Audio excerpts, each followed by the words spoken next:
All right, dear ones, we're ready to move on to our statement of conscience.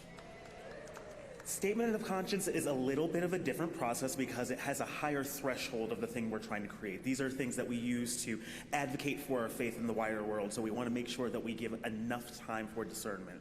You should know that in order to have a proposed statement of conscience, we've already gone through a 3-year process where very wise people that you all elected looked at all the feedback that your congregations gave them and created programs. So we have to have 40 minutes on the clock for this one. We have to discuss for at least 15 minutes, and no amendments are in order until at least 15 minutes have passed, if that much time is needed. All right, I'm going to go ahead and recognize the commissioner at the amendment mic. Oh, he's up here. Come on. Will the commissioner make the appropriate motion? I'm the Reverend Meredith Garman, serving our congregation in White Plains, New York, and a commissioner on the Commission on Social Witness. The Commission on Social Witness moves that the 2019 General Assembly of the Unitarian Universalist Association adopt the Statement of Conscience entitled Democracy Uncorrupted, as revised and distributed through yesterday's CSW alert and available on the General Assembly app. A motion has been made to accept the proposed statement of conscience. Is there a second? All right, let's go ahead and have 1 minute of discussion with your neighbors. You'll hear a chime when your time is up.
Okay, let's come on back.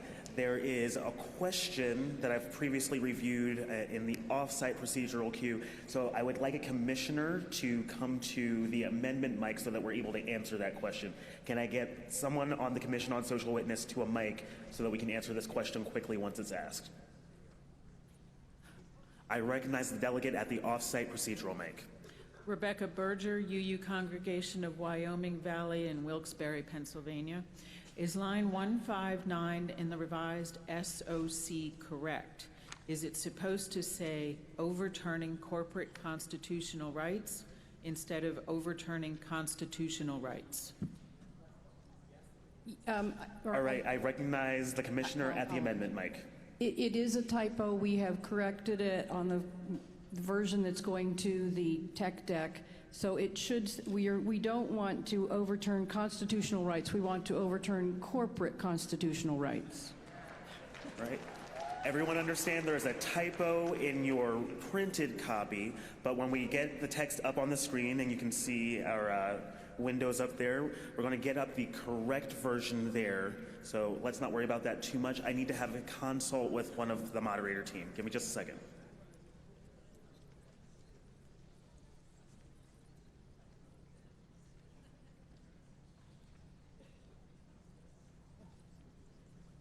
All right, we're gonna play the memory game. So I'm Greg. I'm part of your moderator team. That's Kathy. She's also part of your moderator team. Alandria introduced us this morning. We've both been serving on your board of trustees for a long time. Our pictures are everywhere. We've been moderating some of the assembly since 2017 in New Orleans. I find it curious that we were not remembered. And I honestly, no, I want you to sit with that. How many black men have you actually seen on this stage? Remember me. Remember my face. Remember Kathy. Remember her face. I recognize the delegate at the procedural mic. Hi, Rachel Murphy from Boise Unitarian Universalist Fellowship. Could someone direct us to where we can find the revisions on the app? Certainly. I'm just going to confer with the commission. Is the correct copy on the app? Yes, if you go to where it has more on the app at the bottom, and then you go to business, and then you'll see CSW Alert Friday, and that's the revision that's also in the paper version.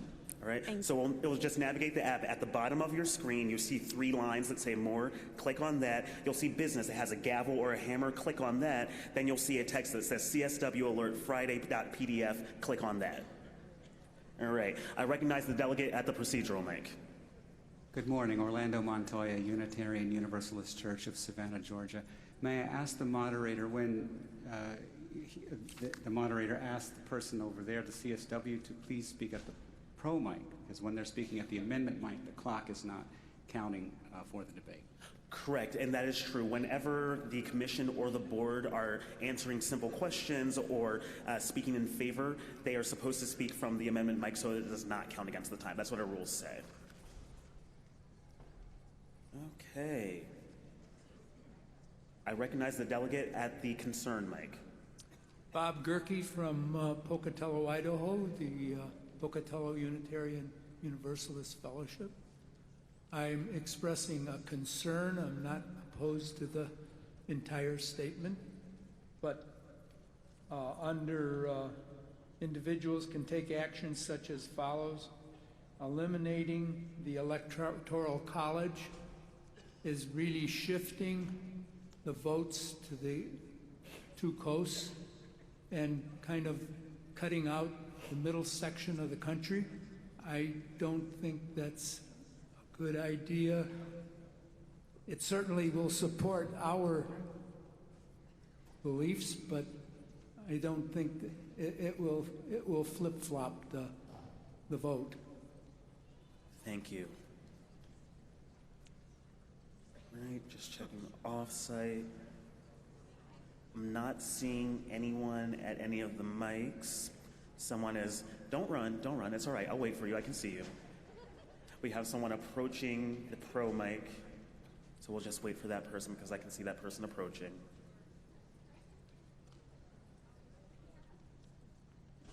Take a breath. Thank you, Gregory. So my name is Carla Gates. I'm from the Unitarian Universalist Congregation of Columbia, Maryland, and I am the incoming board president. A congregational president, excuse me. So I'm very thrilled personally that we have such a statement of conscience, making sure I use the right terms, and that we are proposing this. I think it's actually very important to end the Electoral College, as it has disenfranchised, well, African American and Latinx folks, and it has overfranchised people in less populated areas. And unfortunately, the history of the Electoral College was that it was created in order to purposefully rebalance things as the slaves were becoming free. So I just wanted to support, and for those who don't know, this is line 182, well, 182 to 183, about support efforts to end the Electoral College. And in the interim, urge states to allocate electoral votes to the presidential candidate who won the popular vote. So I just want to say thank you. Thank you. There's a bit of a consult at the procedural mic. You've spoken many times. Before I call on another man or a white person at the procedural mic, I want to make sure you've talked to other people first and to make sure that yours is the voice that needs to be heard. So go and talk to 3 other people. And once the usher verifies that that has happened, we'll welcome you back. But you've spoken a lot, okay? Is there anyone at the con mic? Yes. All right, I recognize the delegate at the concern mic. Thank you.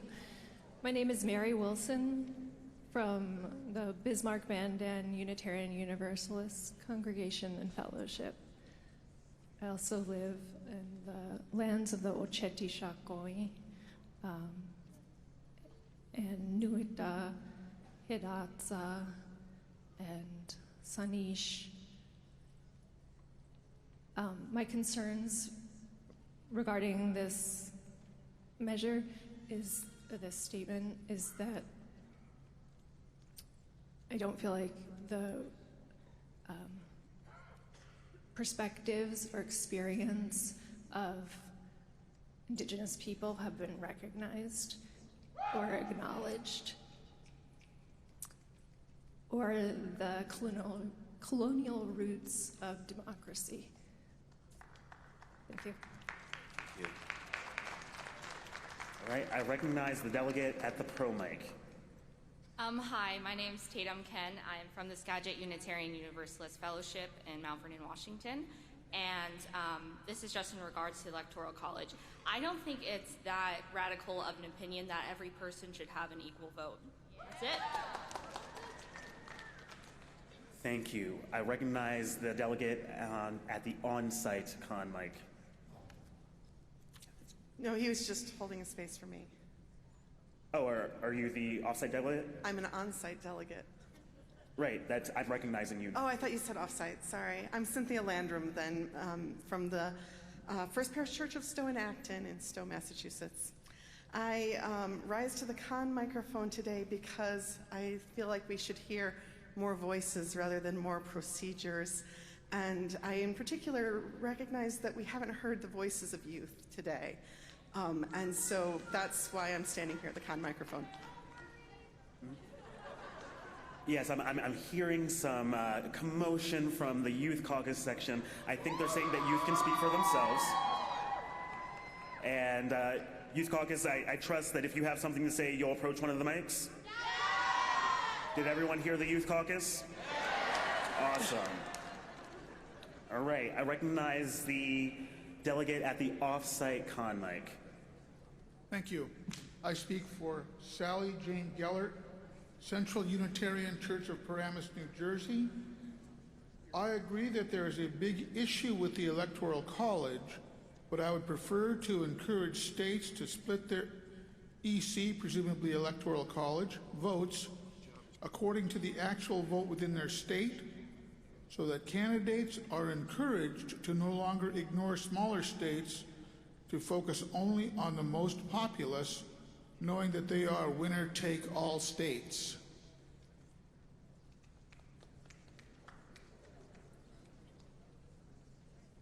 Thank you. Very well. I have confirmed with the usher that the delegate has talked to 3 additional people. I recognize the delegate at the procedural mic. Thank you, Mr. Moderator. First, there's a small item of personal privilege. Can you say your name, please? I am Dino Drudy, Cedar Lane Unitarian Universalist Church in Bethesda, Maryland. The UUA has much better race definitions than the federal government does. And under those race definitions, because my maternal grandparents are from Lebanon, I am a minority, not a white person. So thank you. But my question applies to what is now line 140, reinstating the 1965 Voting Rights Act provisions. I think this is talking about the provisions which, on a 5-4 vote, the Supreme Court found were unconstitutional. I am curious as to how the Commission on Social Witness believes these items may be reinstated without amending the Constitution, which is what's mentioned in the next line. Can you ask just the question part of that again? I am curious as to how the provisions of the 1965 Voting Rights Act, which the Supreme Court has ruled unconstitutional, can be reinstated and how the Commission on Social Witness believes that that can be done without amending the Constitution. See, I think that is beyond the scope of this document, but I'm going to ask you to go huddle with the commissioners, and maybe they can satisfy your curiosity. And when you have an answer that seems to work for all of you, we'll bring that before the assembly. Will that work? Thank you. Okay. Where are they? They're right over here, to my left, to your right. I recognize the delegate at the off-site procedural mic.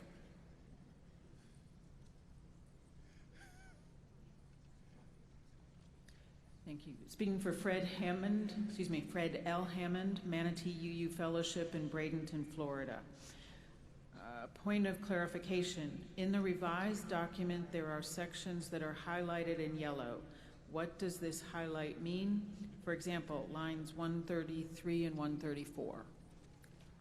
I'm believing it's just that they were highlighted and then printed out that way, but I will need a commissioner to speak about that. Can we get the text back on the screen as well? I want to make sure that... Can we see the text of the proposed statement of conscience on the screen? There we go. Right. I recognize the commissioner at the amendment mic. That highlight, being the only highlight, is inadvertent. It's inadvertent. That's what I thought. Okay, there we go. All right, I recognize the delegate at the procedural mic. Reverend Amy Williams Clark. Wow. Amy Williams Clark. I'm the minister at Cedarhurst Unitarian Universalist. And I have a question. And it is regarding the statement of Khan earlier. I support the ways in which we have, I do not support the ways that we have ignored the voices of Indigenous people. So I'm hearing... I'm sorry, my question there you go. is, if we pass this, if we do not pass this, can we amend it, or do we go straight back to study again? We would go straight back to study. The options right now are to incorporate the unincorporated amendments once about 8 more minutes have passed. That would be in order, or to get rid of it, because again, this has already gone through a 3-year study process. It's gotten a lot of feedback, and so making those types of substantial amendments at this late stage are, it sets us back over. Okay, thank you. Thank you. All right, I'm going to go ahead and recognize the delegate at the pro mic. I don't like that word today. I'll try to make it as easy on you as possible. My name is Sarah Wade Smith.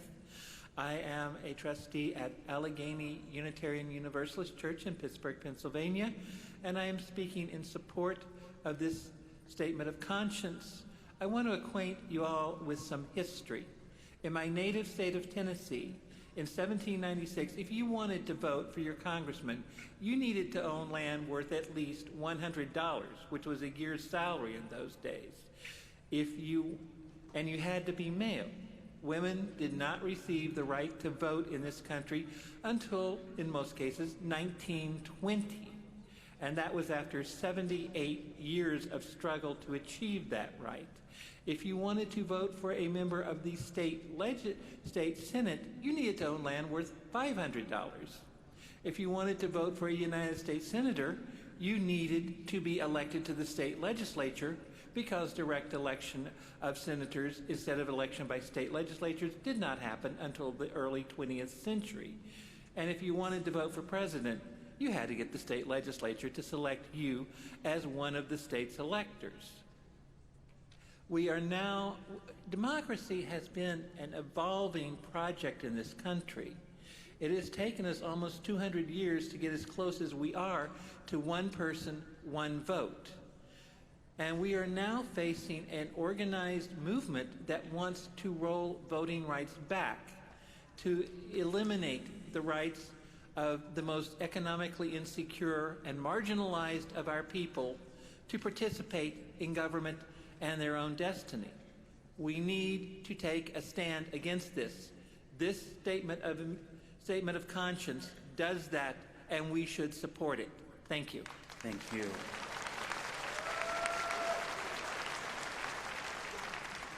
I recognize the off-site delegate at the procedural mic. Thank you. You got it before I did. Sally Jane Gellert, Central Unitarian Church, Paramus, New Jersey. Mr. Boyd, very respectively, I ask you to frame the questions and procedures more neutrally. I will do my best. I recognize the delegate at the concern mic. Hi, Parrish Turner of First Unitarian of Brooklyn. I have a concern about line and the change that was made in the amendments and for line 55, specifically around cisgender and heterosexuals over LGBTQ+. I have a grammatic concern, but I think it affects the meaning of the sentence. In particular, the word cisgender is an adjective, while the word heterosexuals is a noun. So it should either be cisgender people and heterosexuals or cisgender heterosexuals. And I do think the difference between those is important. I'm not sure if this is a concern that should be made on the amendment, or where to direct this to. Okay, so here's how we're going to handle this one. Wait just a second. So this is something that the commission already incorporated. And does this assembly believe that changing a word from a noun to an adjective to conform to the meaning of the sentence is something that we should take as an amendment? So I'm going to ask you very carefully, we're going to do a straw poll on this. If we have to change from heterosexuals to heterosexual, or to make the meaning of that sentence, I'm going to read it out loud to you. The nation's founding documents expressed inspiring ideals of democratic equality. Unequal valuation, however, has undermined our country's prospects for living the promise of true democracy. White people are valued more than people of color, men more than women, the rich more than the poor, cisgender and heterosexual people over LGBTQ+ people. I believe that is the intent of that statement. Yes. The commission is confirming that that is the intent of that statement. If we remove that S, so that it becomes an adjective, heterosexual becomes an adjective, would everyone be okay with that? If you are okay with that, go ahead and raise your orange voting cards. We're going to wait for the off-site.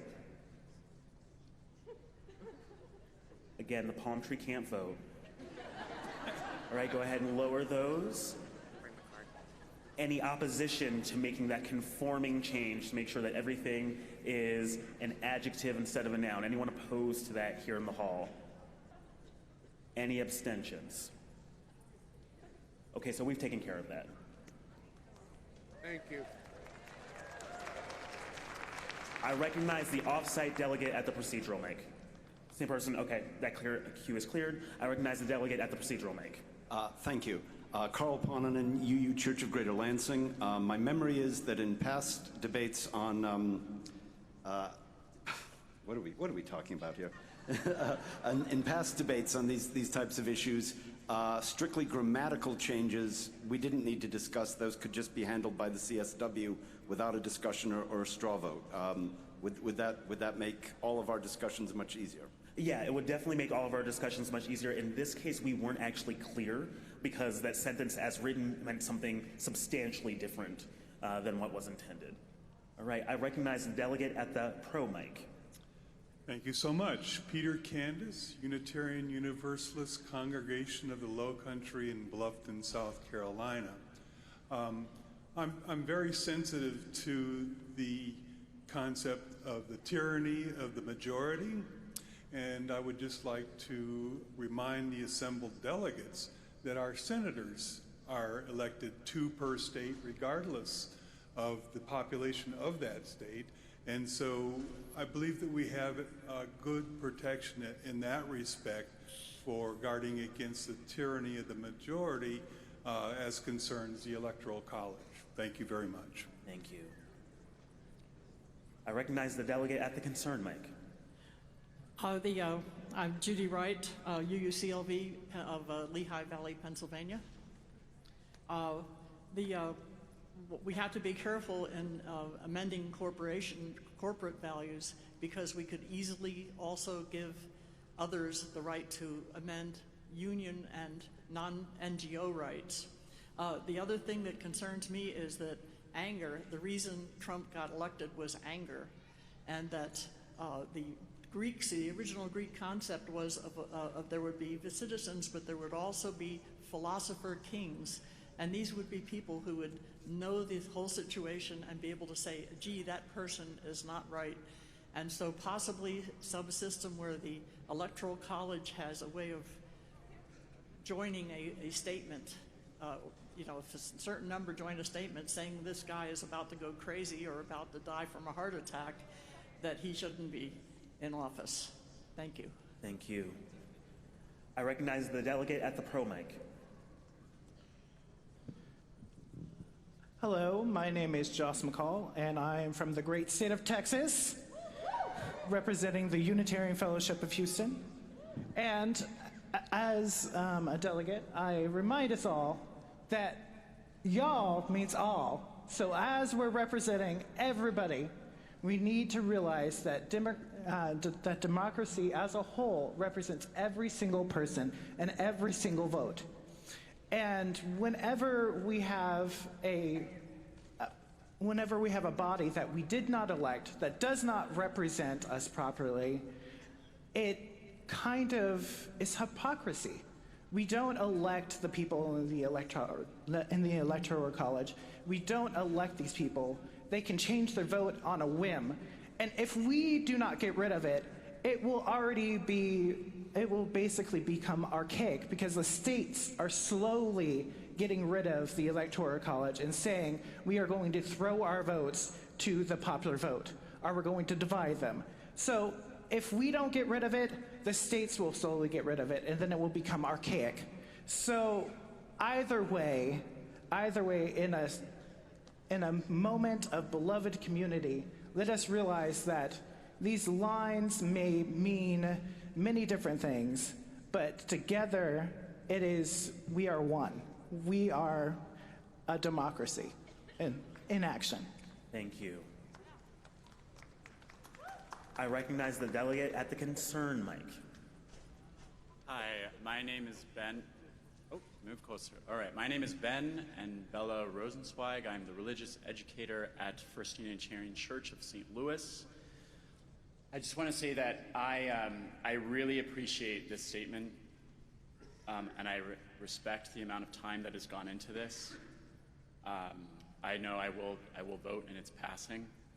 And I also want to say that I agree with one of the delegates before me that said that this does not represent Indigenous peoples enough.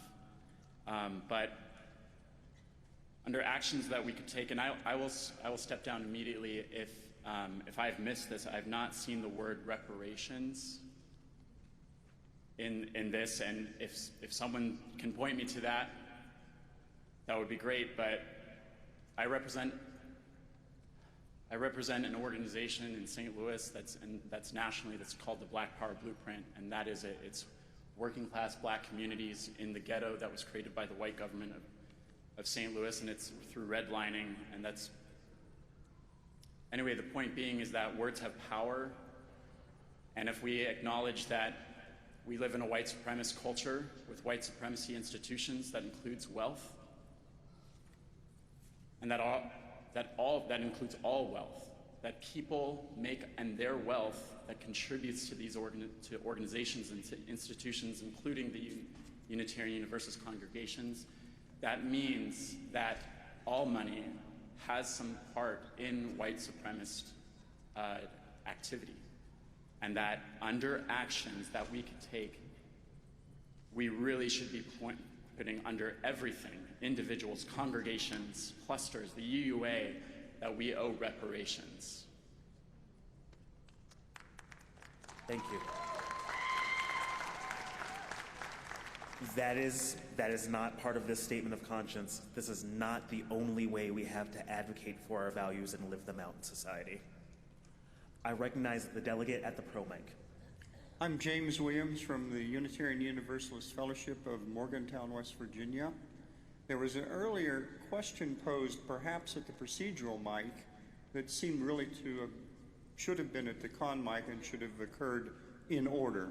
In any event, the question was, how can we possibly change the Supreme Court decision about the Voting Rights Act without passing a constitutional amendment? The answer is you simply write a Voting Rights Act change that meets the problems pointed out by the Supreme Court. It's not a requirement to do that. Many times legislation is passed that fails the Supreme Court, but when rewritten, passes. Thank you. I recognize the off-site delegate at the procedural mic. Thank you. Sally Jane Gellert, Central Unitarian Church, Paramus, New Jersey. Move Amendment 1, line 36, because in our current political social climate, freedom from religion is less recognized than it has been in the past. Okay, Tech Deck. I'm going to need your help over here, or whoever's creating my tablet. I need an amendment column as well, so I know where in the procedural queue we're going to do things. 15 minutes of time have expired, so amendments are now in order, but we take amendments separately from the way we take other procedures. Does that make sense to everyone? So I want all of the amendments to come from the amendments mic, not from the procedure mic. So I need to be able to see if someone has an amendment as opposed to a point of information or a point of personal privilege. Do we understand that over there? Is that possible to do? Do you want me to move? Okay. Give me just a second. This is in order, so I just want to make sure that we're moving the right way. Turn to a neighbor. Discuss which democratic value is most important to you. Your time begins now.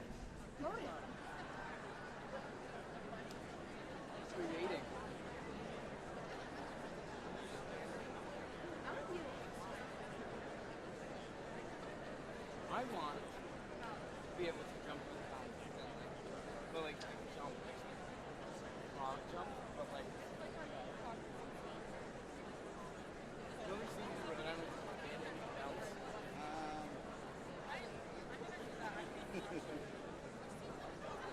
Where is it? It is. Which bus? Wait, so I really just like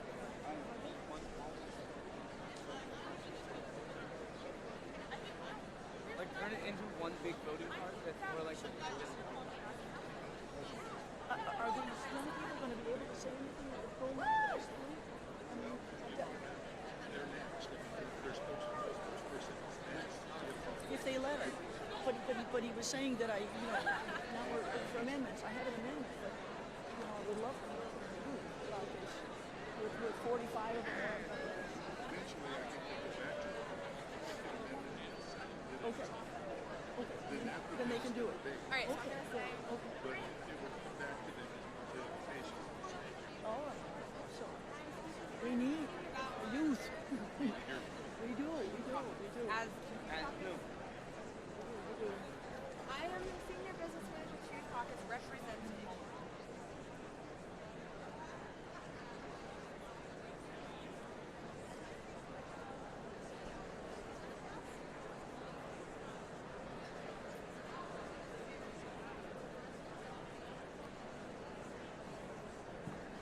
Let's come on back.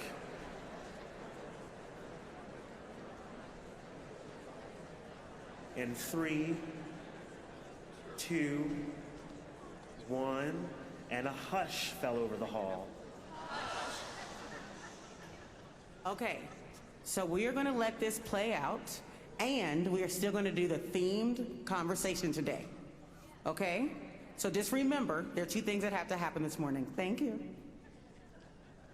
Okay, so what we're doing right now, the amendment is in order. The way we normally take unincorporated amendments on a statement of conscience is in alphabetical order because we have a lot of them. The unincorporated amendments go out to double I.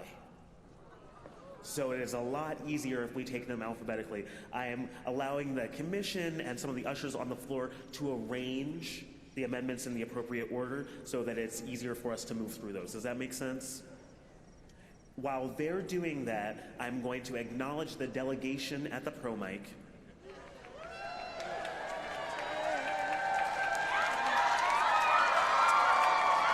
And my instruction to the delegate representing the delegation is that while no speaker may speak for longer than 2 minutes, our rules are silent on how long delegations may speak. Don't rush. I recognize the delegate at the pro mic. Hello, my name is Julia Landis, and I am a delegate from the Thomas Jefferson Memorial Church Unitarian Universalist. I am the senior business manager, and I am representing the Youth Caucus with support from YA at GA.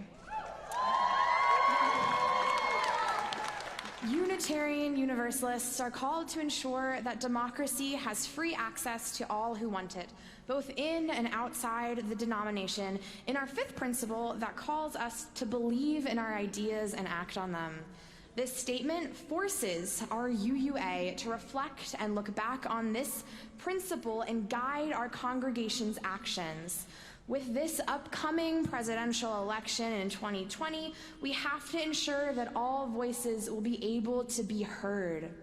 By adopting this statement of conscience, the UUA and its respective covenantal communities will be committed to restoring voter rights to disenfranchised people. We urge you to all vote in favor of this statement of conscience because we have to UU the vote.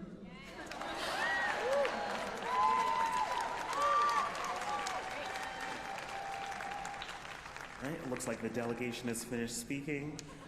Thank you, Youth Caucus, with support from YA at GA.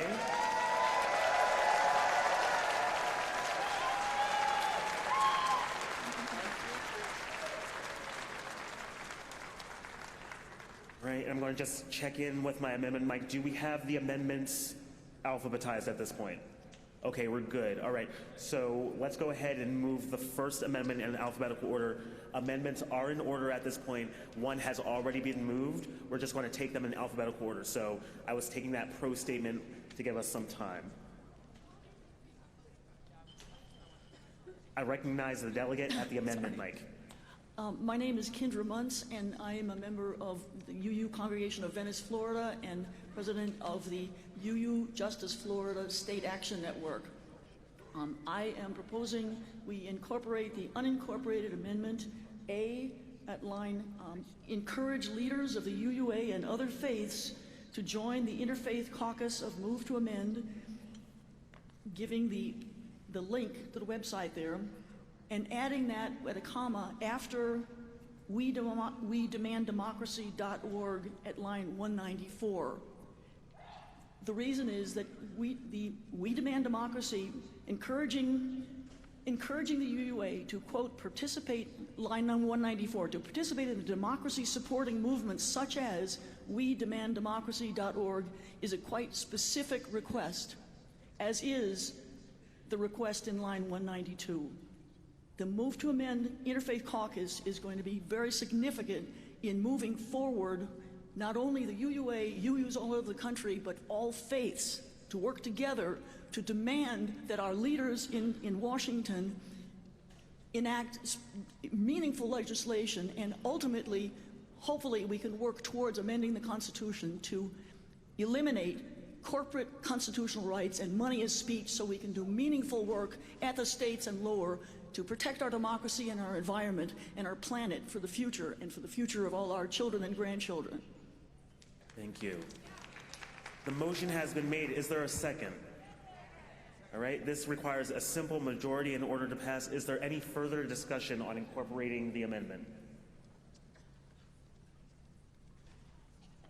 Are you ready to vote on incorporating the amendment? Okay, I see an off-site delegate at the procedural mic.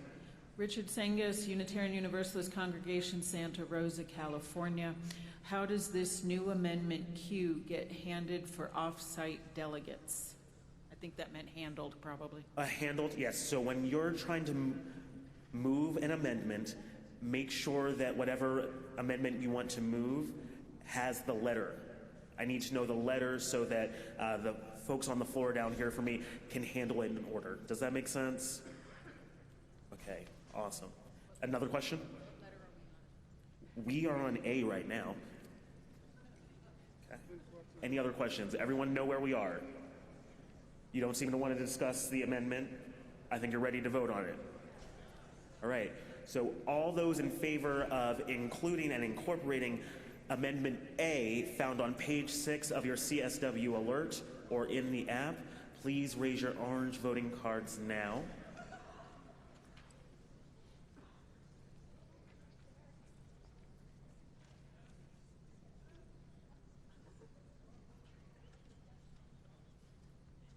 All those opposed?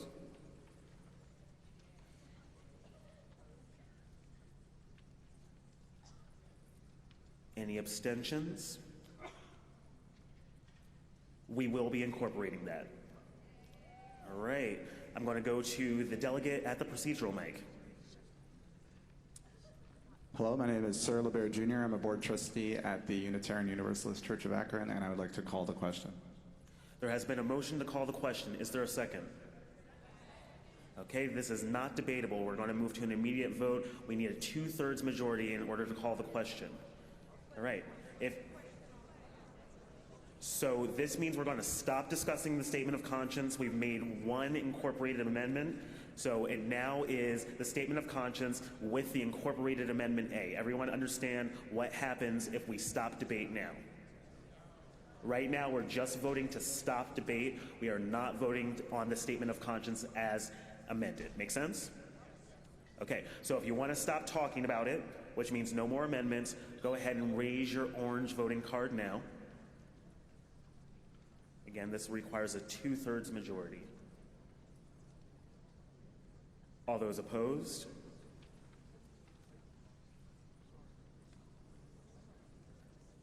Any abstentions? I think you don't want to do that. Right, so we're going to go ahead and continue debate. The next unincorporated amendment is in order. Yes.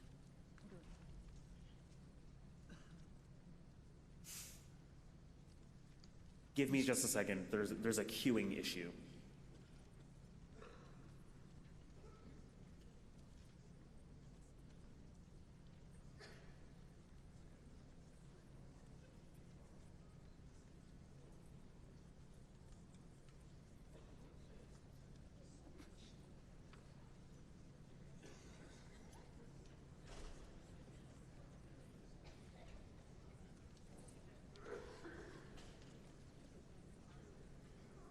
So everybody, breathe in and breathe out. Breathe in again and breathe out. Put your feet on the floor, ground yourself, stretch. Stretching is good. So the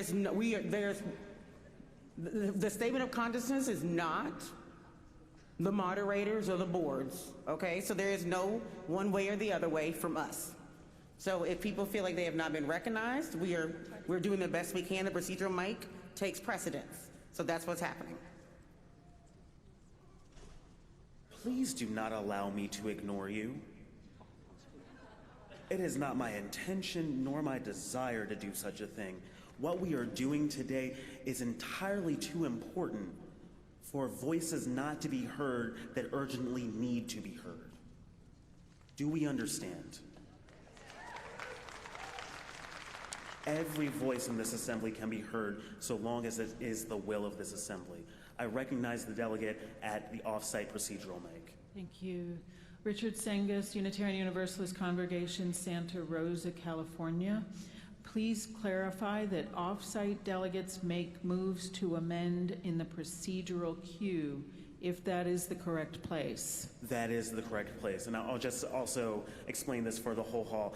In a traditional Robert's Rules of Order framework, amendments would just be in the order for procedural issues. To make things easier for us, we have a separate amendments mic as well as a procedure mic. So that's why for off-site delegates, we only have pro, concern, and procedure, but here we have more mics, and that's the way we're used to using it. We're going to get better on that next year. Okay. So there is a speaker at the amendment mic that is in order. I recognize the delegate at the amendment mic. Aspen, Unitarian Universalist Fellowship, Hidalgo County, San Juan, Texas. I was the line B, the unincorporated amendment on environmental. I moved to make it incorporated into the amendments. Okay, can you just say the letter again? B. B. Okay, there has been a motion to incorporate unincorporated amendment B. Is there a second? Second, all right. Is there any discussion, or would you like to further advocate for that? I would just, in the lining, when it talks about people of color, I just feel it is sort of unspecific, especially as I'm from the border lands, and I just think that we must incorporate fighting the border wall as a environmental issue for people of color. Okay, thank you. Would anyone else like to speak in favor or against incorporating this amendment? Right. The rationale of your Commission on Social Witness is that that specific amendment is already addressed in a different statement of conscience, which is why they did not incorporate it. Okay. I recognize the delegate at the procedural mic. Good morning, Everardo Aguilar, First Unitarian Universalist Church of San Diego. I have a point of personal privilege. Go for it. I have a safety concern, and I remember Moderator Landria yesterday mentioned her highly dangerous allergy to citrus, and I smelled citrus oil a few minutes ago. So if there was a delegate who had anything with citrus, or if anybody has citrus products, please take them out of the room. We do not want to kill our moderator. Thank you. Yes. Thank you, Everardo. You're speaking in favor of the amendment? Yes. All right, I recognize the delegate at the pro mic. Kendra Muntz from Unitarian Universalist Congregation of Venice and UU Justice Florida State Action Network. I totally agree with incorporating this amendment, which says compounding this corruption is the existential threat of a global climate crisis, which our current federal government is failing to address. The impact of this crisis will fall most heavily on low-income communities of color. Dr. Martin Luther King Jr. once said, "The arc of the moral universe is long, but it bends towards justice." We can no longer wait for that to happen. We must act to bend that arc now or face the unthinkable consequences of a destroyed environment and unlivable planet. If we are to rise to the moral challenge inherent in a climate crisis, we must embrace the struggle to achieve an uncorrupted democracy. I totally support this amendment, and yes, it will affect people of all the First Nations and everyone who lives in this country. We need this for ourselves, our children, and the future of this country and this planet. I encourage, and by the way, I did look up that statement of conscience you said earlier. That was in 2006, 13 years ago. I mean, come on, we haven't done that much to improve anything. It's gotten worse into what our government is not doing to address the issues of the climate crisis. Now is the time to act, and now is the time to enforce this strongly. Again, it's critical for the future of our planet and our existence. Thank you. Thank you. All right, I just need to double check. Is the delegate I have in the off-site procedural mic, is that an amendment or another point of procedure? Okay, so we're going to take the delegate at the on-site procedural mic. My name is Sandra Kroll, and I'm from the Unitarian Universalist Church of Long Beach, California. I participated in the mini-assembly on this, and my question has to do with the role of the straw polls that were taken there. There was a reference to that in regard to the mini-assembly on the amendments to the bylaws. And I just wonder, particularly, maybe a member of the commission can explain what role did that play in these unincorporated amendments? Thank you. I can handle this one because a straw poll is just a non-binding procedure. It allows the group to see, okay, is this strongly supported? Is it not very strongly supported? But final determinations get made by the Commission on Social Witness, which is in our bylaws. Would it have had a role in the order in which they were placed on the final? Would a commissioner like to speak to that?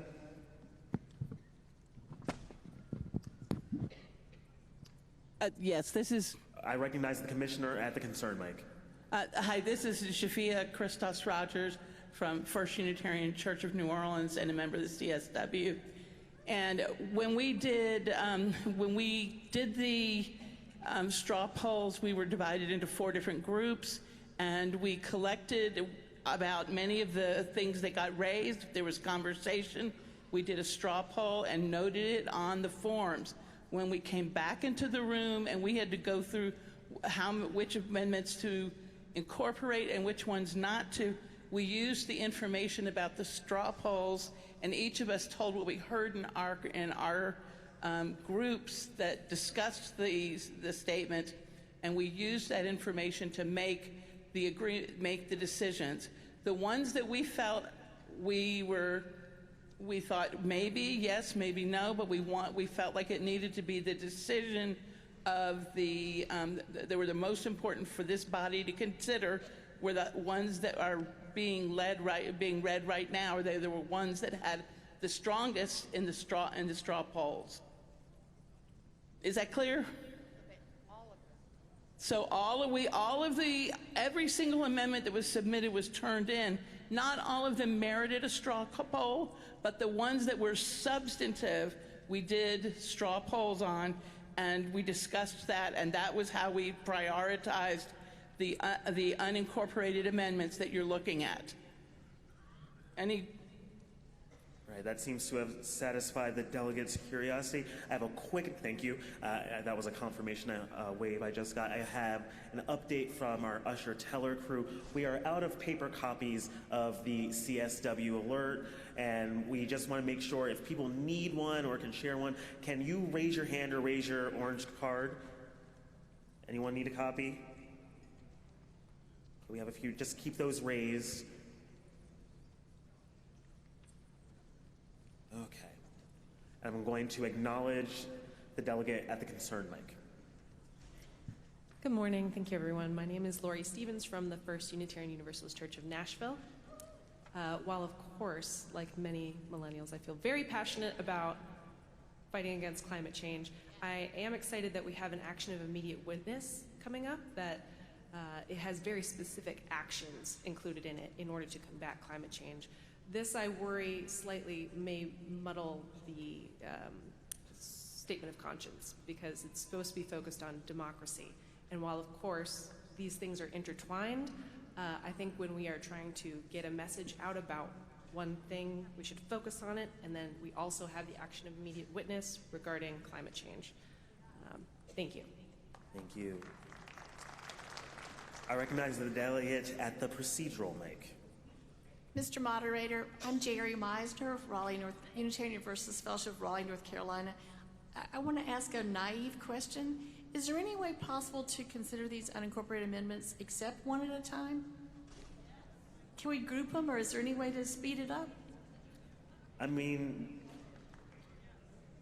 will the commissioner speak to that? I recognize the commissioner at the amendment mic. Just to allay fears, we're not going through all these unincorporated amendments. The only ones we will go through are ones that someone feels strongly enough about that they would like to put in. And as far as I know, there's only one additional one that anyone wants to bring forward after we decide on this one.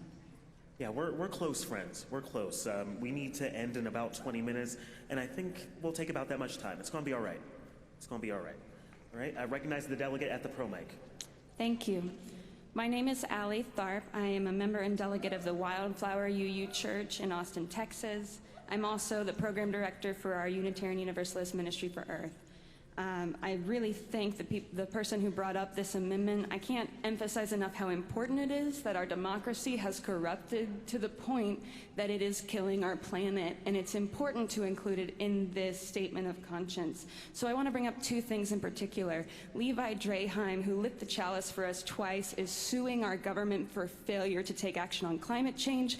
This has been brought to the Supreme Court twice already, and it hasn't even gone to trial yet, because the government is trying to throw it out and prevent it from even going to trial.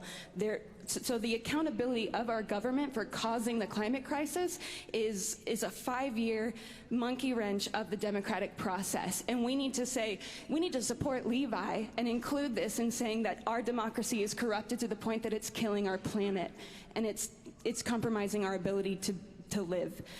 Secondly, the UUA has already endorsed a statement on the right to civil resistance of fossil fuel infrastructure. I'm from Texas. The Texas government has made it a felony to do the kind of activism that I do, and across this country is criminalizing protest against fossil fuel infrastructure of climate activists. The UUA has endorsed a statement on climate civil resistance that says popular consent is the predicate of democratic governments and may be revoked when the institutions of government have lost their allegiance to the public.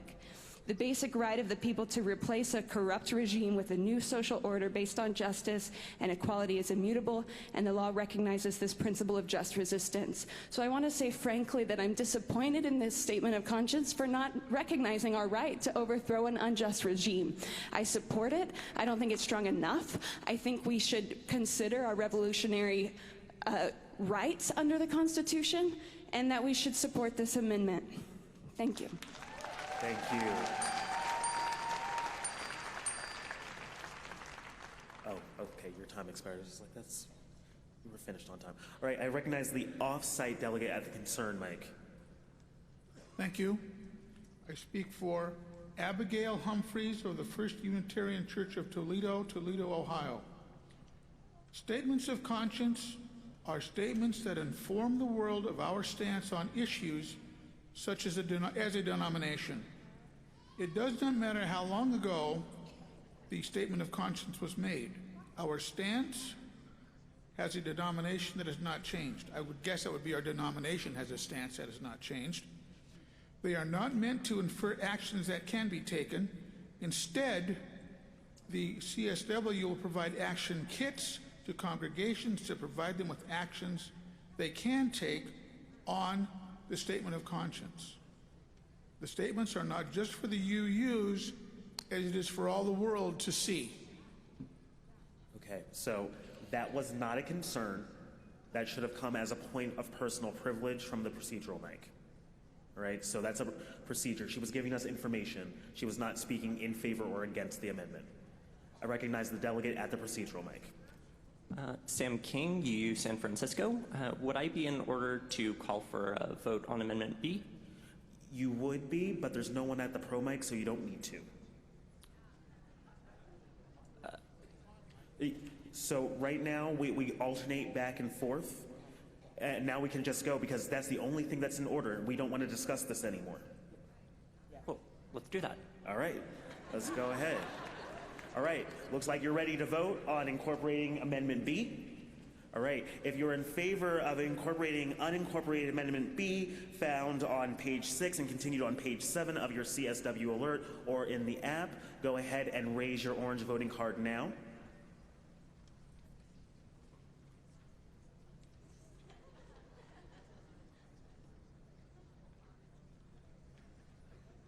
Go ahead and put them down. If you're opposed to incorporating this amendment, raise your cards now.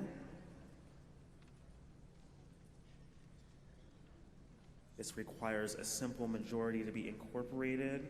Go ahead and put those down. Any abstentions? We will be incorporating Amendment B. I recognize the delegate, the off-site delegate at the amendment mic.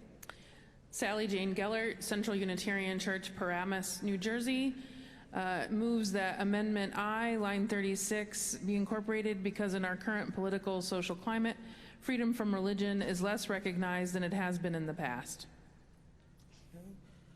There has been a motion to incorporate Amendment I, unincorporated Amendment I. Is there a second? I see several seconds. All right. Sally or anyone, would you like to speak in favor of the amendment? She's off-site, so I'm going to give her a little bit of time. Is there anyone that is concerned?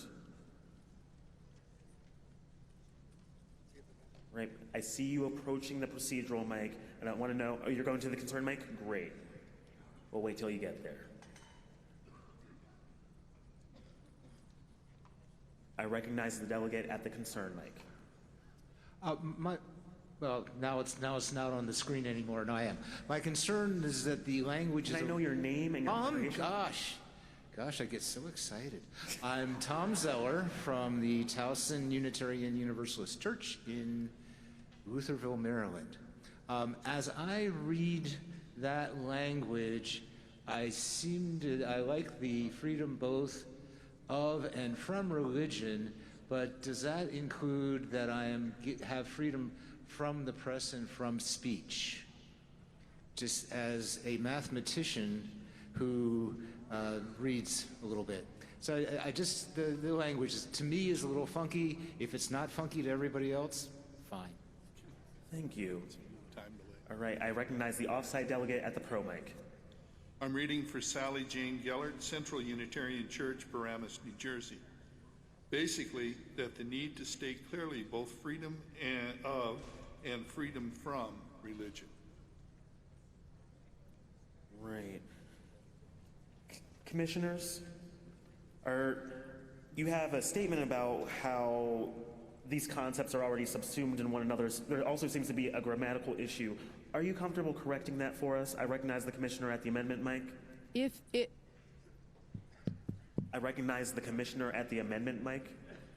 If the delegates decide that they would like to make this an addition, then we can do grammatical perfecting. I recognize the delegate at the concern mic. Hi, I remember you. I remember you. And I love all of the co-moderators. Y'all are great. We appreciate that. Dana Fisher Ashrawi, delegate from the recently founded Tapestry UU Church of Houston and Vice President of UUs for Justice in the Middle East. I'm a little unclear about some of the concerns around this amendment from the off-site delegate. I'm a little confused by the wording. I think my understanding is that we don't want religion imposed on us, and that's part of the intent, but it is grammatically awkward, as has been mentioned, and I think there was a statement from the off-site delegate that freedom of religion is not as much of a concern, and I would question that because I've heard of Islamophobia, for example. Women wearing hijab are being attacked on the street and denied jobs because they wear hijab. That's just one example.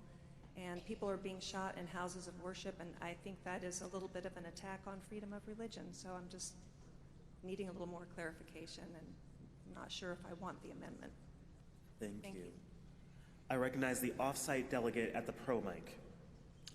I'm speaking for Christy Stockman, Unitarian Universalist Church of Corpus Christi, Texas. I submitted this amendment. Christy Stockman from U2C3, Corpus Christi. From is important because atheists are rarely recognized. Okay, that's the whole statement, all right. I recognize the off-site delegate at the procedural mic. Thank you. I actually have two. So, Jan Tadeo, UU Congregation of Gwinnett, Lawrenceville, Georgia. Hey, Jan.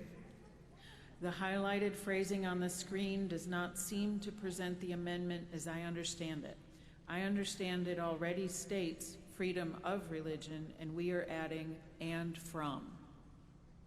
Can we go ahead and pop the text back on the screen?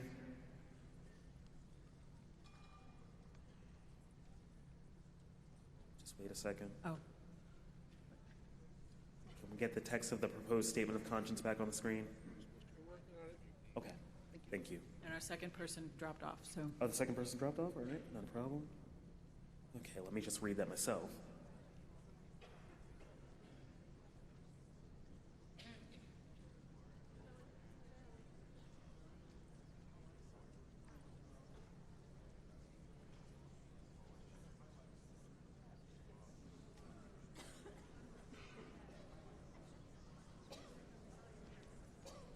Yeah, it looks like we just didn't highlight enough of it. Is that correct? They're working on it. Give them a second, Jan. All right, there we go. Perfect. I recognize the off-site delegate at the procedural mic. Sally Jane Gellert, Central Unitarian Church of Paramus, New Jersey. As the person who moved the amendment, my intention is not to downplay the need for freedom of religion, but to equally emphasize the need for freedom from. Okay, so again, that wasn't procedure. That was a pro statement. She was advocating for her amendment. That should come from the pro mic. I recognize the delegate at the pro mic. Thank you. Carl Ponanen, Unitarian Universalist Church of Greater Lansing. I'm an attorney, since I've been to law school, I sat in a class where we were taught freedom of religion includes freedom from religion, and that's been ruled by the Supreme Court. We all have the freedom to choose any religion, such as Unitarian Universalism. Supreme Court has also ruled that also means we have the right to choose not to have any religion. But I do think this is important because not everybody who will read this will be an attorney like me or will have gone to law school. Just reading the Constitution, it says freedom of religion.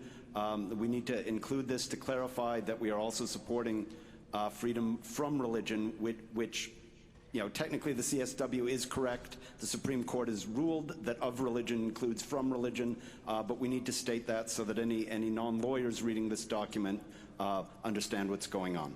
Thanks. Thank you. I recognize the delegate at the con mic. Hi, Erin White, Fourth Universalist, New York City.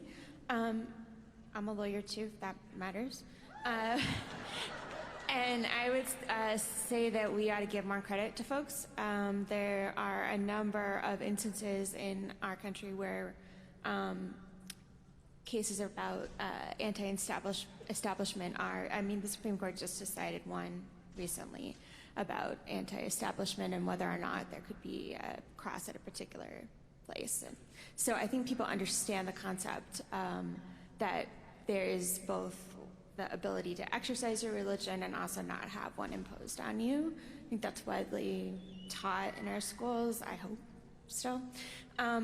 But my other concern too is that this particular section, also refers to things that have more that we could say about them, such as press and speech, because speech also includes the right to freedom of assembly, all sorts of other things. So if we're gonna, go on this path, we're gonna be here a long time to really include all of it. So I think the fact that it simply says include is enough for me, because that means it's not an exclusive list. And so given both the general understanding I think exists in our society about religion and what the freedom of religion includes, and also the fact that this statement is broad enough in and of itself, I would oppose the amendment. Thank you. Thank you. Alrighty, I recognize the off-site delegate at the procedural mic. Nope, that's false in the queue. All right, I've got 4 speakers in the off-site delegate queue and a couple in person. There's no one left at the concern mic. So do you still want to speak? Okay, I'm going to recognize the delegate at the pro mic. I'm speaking for Carmen Bell Delgado, First Unitarian Church of Wilmington, Delaware, Wilmington. Freedom of speech and protecting our environment is also critically important and should be part of the language in our bylaws, and we should be expected to abide by it and fight for it. Thank you. There is no one left in the concern queue, which lets me know that you are ready to vote. All right. Are you trying to make sure that we vote on the amendment? Yes. You don't need to. There's no one else left to discuss this, so it is time to vote. All right. So all those in favor of incorporating unincorporated amendment I to clarify some information about freedom of and freedom from, please raise your orange cards now. This requires a simple majority.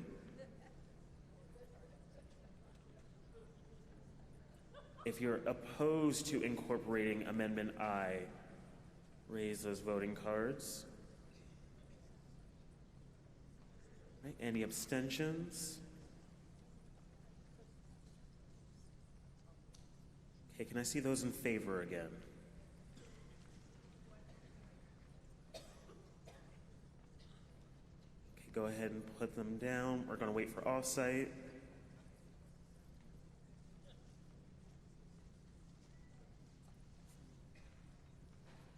All right, that passes. We have included Amendment I. Is there any further discussion? There being no further amendments, is there further discussion on the statement of conscience as amended?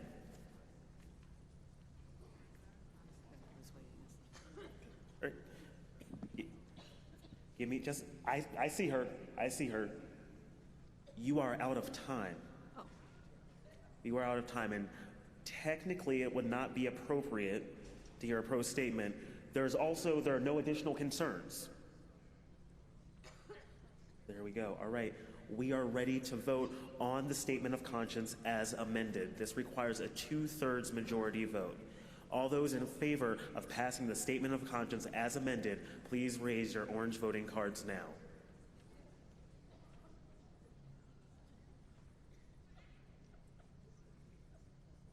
All those opposed?